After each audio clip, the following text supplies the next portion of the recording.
Here now with more is Texas Senator Ted Cruz. You know, Senator, I don't think we ever have to put boots on the ground. I think the way Donald Trump beat the caliphate that grew under Obama and Biden, you know, with pinpoint accuracy and modern weaponry and technology, our military was pressing buttons in an air-conditioned room in Tampa, Florida. We don't need that option. You are a historian of Ronald Reagan. Ronald Reagan helped the freedom fighters, the Contras in Nicaragua, with weapons. He helped the Mujahideen defeat the Soviet Union, then Soviet Union, with Stinger missiles. I would like to think that we would do the same thing here and not put a single American boot on the ground throughout this conflict ever. You agree with that? Sean, I think you're exactly right, that we can and should help Ukraine win this war and defeat Russia, defeat Putin.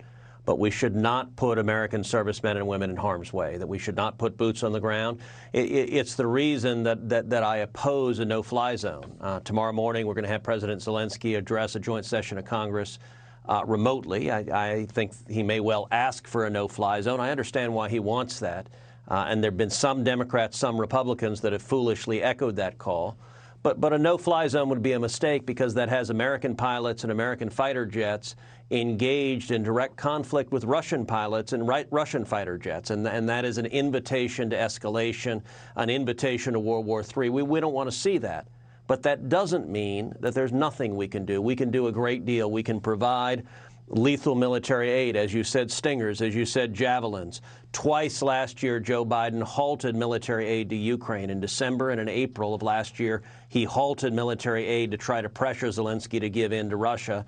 And critically, we should be providing jets. Joe Biden vetoed the Polish MiGs from going to Kiev. That's what Zelensky said. When we did a conference call with him just over a week ago, Zelensky said his #1 priority was to get those MiGs, those jets, so that Ukrainian pilots could defend themselves from Russian pilots. You know, you played that rather pitiful video of Nancy Pelosi where she said, well, gosh, we should get them the MiGs. Well, Nancy, there's a real easy way to do it.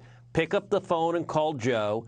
Joe is the one stopping it. Joe Biden is the one stopping the MiGs, and that devastation we're seeing in Ukraine is the direct result of Joe Biden's weakness, his appeasement, his surrender to Putin on Nord Stream 2.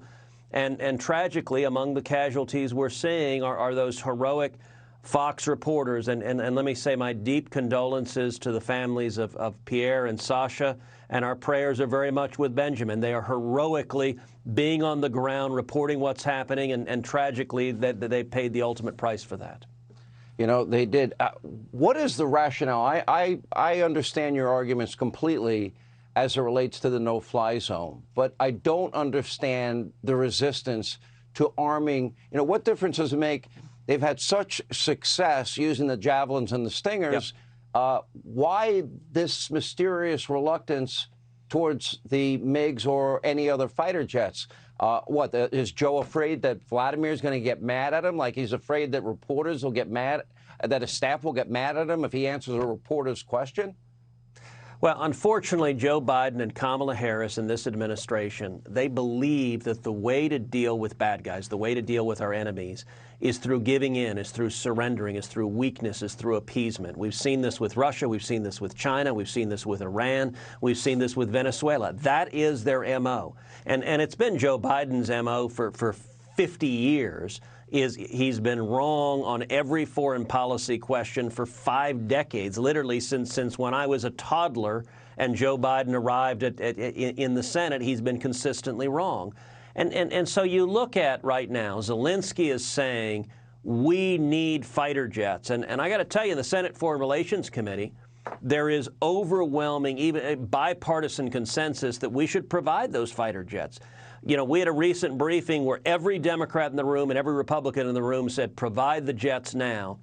But Biden's view is somehow that giving Stingers and Javelins is okay. And those Stingers and Javelins are right now destroying Russian tanks, shooting down Russian planes, killing Russian soldiers. And he says that's okay. But somehow passing on the Polish MiGs, which would do the same thing, shut down Russian planes, that's an unnecessary escalation. It's just Biden is afraid of Putin, And not only should we be passing on those MiGs so the Ukrainian pilots can use them, we also ought to be encouraging the other former Soviet bloc nations around Ukraine to move air defense systems into Ukraine's borders to be able to defend themselves from Russian jets. And let me be clear, to get those Polish MiGs to Ukraine, we should not have American pilots fly them. Rather, we should do the same thing that the plan was in Poland, which is to have Ukrainian pilots come and get them and fly them back. And then if they engage with combats with the Russians, well, they're in the middle of an active war. That's how we defeat them. But not only that, we combine them. What Boris Johnson just said in the clip you played that was really important, we combine that with undercutting Putin's revenue stream by taking away his oil and gas customers. And we do that by unleashing American production, allowing the superpower, the energy superpower that is America to produce oil, to produce gas. Joe Biden has 6 pending applications to export liquid natural gas. He ought to approve every one of them tomorrow so we can take away Putin's customers. Nothing will undercut his strength more. Nothing will cause the old KGB thugs and the oligarchs to rise up against him more. And nothing will more weaken Putin's ability to wage war in Ukraine than taking away his revenue by stepping in and fulfilling Europe's energy needs.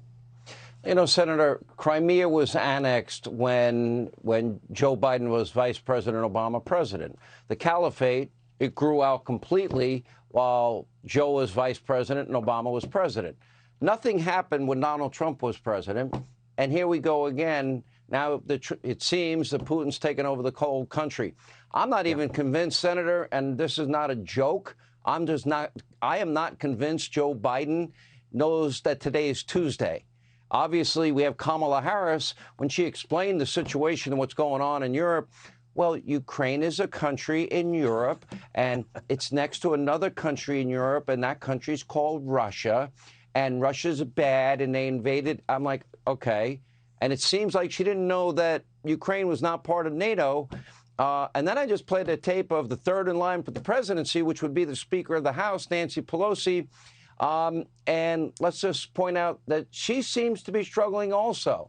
The world is watching our 3 top leaders, Senator, and I think they see nothing but a vulnerability and weakness in America's leaders. I think I'll take the guy with the mean tweets back that had strength. Look, Sean, what you're saying is tragically true. And what's particularly galling is these guys spent 4 years during the Trump presidency saying these guys don't know what they're doing, and now the adults are back in charge. That's what they claim.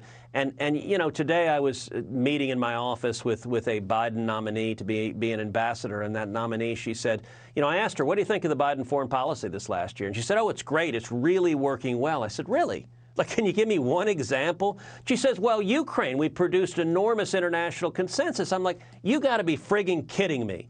We have the most significant war in Europe since World War II, and you point to Ukraine as an example of these guys' success? My God, this was a disaster they caused. Russia invaded Ukraine because of Biden's weakness, because of his withdrawal from Afghanistan, because of his waiving sanctions on Nord Stream 2.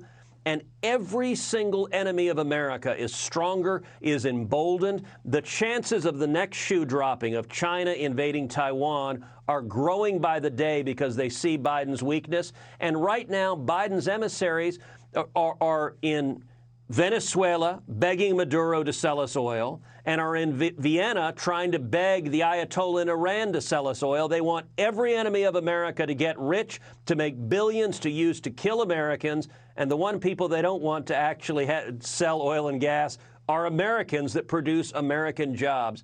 It is literally, if you sat down and said, every enemy of America, let's help them, let's benefit them. Every friend of America, let's alienate them, let's undercut them, let's hurt them. Sean, you would not devise a different foreign policy than the one Biden and Kamala have put in place. This is not a country that I recognize right now. It is not the United States that is strong, that is leading the world, and we see the consequences of no strength.